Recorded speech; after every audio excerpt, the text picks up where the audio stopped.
विगत दिनों शामली जनपद के थाना भवन में एक भाजपा नेता द्वारा एक महिला व उसके परिजनों पर झूठे मुकदमे के मामले में ब्लैकमेल कर पैसे ऐंठने का आरोप लगाते हुए इस पूरे मामले को मीडिया के सामने रख प्रशासन से मदद की गुहार लगाई गई। हालांकि पीड़ित के अनुसार इस मामले में जनपद के आला अधिकारियों द्वारा उसे पूरी मदद का आश्वासन दिया गया है। हमारे चैनल को मिली जानकारी के अनुसार शामली जनपद के थाना भवन निवासी राव इफ्तिखार भाजपा के अल्पसंख्यक मोर्चा के महामंत्री पद पर कार्यरत है। अगर राव इफ्तिखार की माने तो उनके गांव मवासी निवासी रिश्तेदारों ने गांव के ही रहने वाली महिला बिल्किस व उसके पति आस मोहम्मद व बेटे से 1 बीघा जमीन सन 2019 में 7 लाख रुपए देकर खरीदी थी, परंतु इस जमीन के बैनामे के संबंध में आरोपी महिला व उसके परिजनों द्वारा पूरा पैसा लेने के बाद भी पीड़ित पक्ष को बहाने बनाकर गुमराह किया जा रहा था।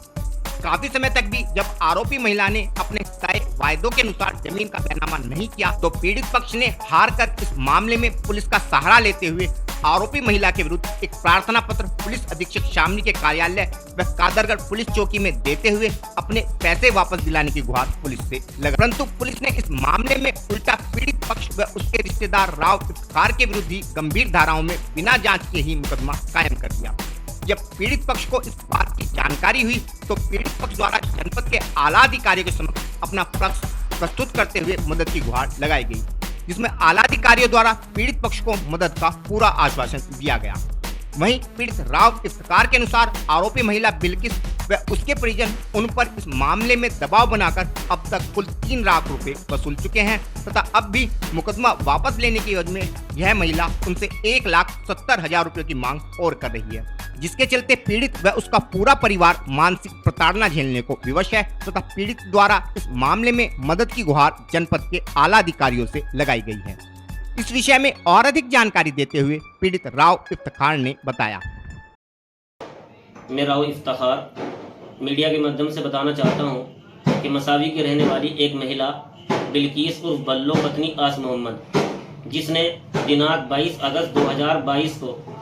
थाना भवन क्षेत्र अधिकारी के सामने पेश होकर एक झूठा प्रार्थना पत्र दिया, जिसमें क्षेत्र अधिकारी ने प्रकरण की जांच किए बिना गंभीर धाराओं में मुकदमा दर्ज करा दिया, जिसको लेकर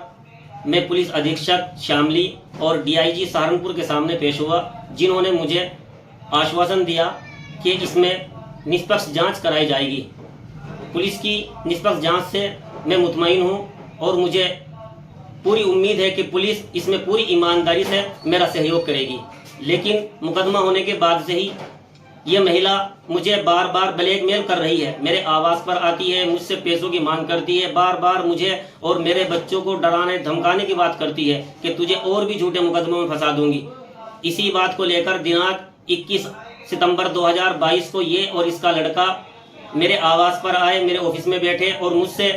बहुत काफ़ी देर तक बात की और मैंने इनके हाथ जोड़े, पैर पकड़े कि ऐसा मत करो, लेकिन ये कहने लगी कि मुझे 50,000 रुपये दे दे तभी तेरा नाम निकलवाऊंगी और इस मुकदमे को वापस लूँगी। मैंने काफ़ी इसकी मिन्नत करी। उसके बाद ये मेरी ऑफिस से मेरे घर ऊपर मेरी वाइफ के पास चली गई और मेरी पत्नी से 20,000 रुपये ले लिए। मेरी पत्नी इसके सामने रोई, बच्चों का, अपने बच्चों का वो दिया कि तुम छोटे छोटे बच्चे हैं हमारे, कहाँ जाएंगे, हमारे पे पैसे नहीं है, लेकिन इसने कुछ भी नहीं सुनी और मेरी बीवी से 20,000 रुपये ले लिए। उसके बाद ये मेरे ऑफिस में आई और कहा कि 28 तारीख तक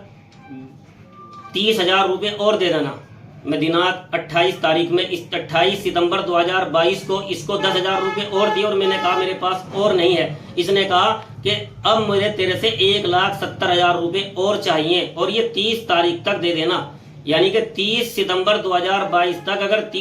1,70,000 रुपये ना दिए तो तेरा अंजाम बहुत बुरा होगा। इसी बात को लेकर बार बार ये मुझे ब्लैकमेल कर रही है। मैं इस संबंध में आज दिनांक 29 सितंबर 2022 को पुलिस अधीक्षक शामली के सामने पेश हुआ और अपनी आप बीती बताई और एक प्रार्थना पत्र इस लेडीज़ के खिलाफ दिया जो मुझे ब्लैकमेल कर रही है। और इस लेडीज़ की सारी सीसीटीवी फुटेज, वीडियो, पैसे लेने का सब मेरे पास मौजूद है। पुलिस अधीक्षक ने जांच कराकर उचित कार्रवाई की आश्वासन दिया है।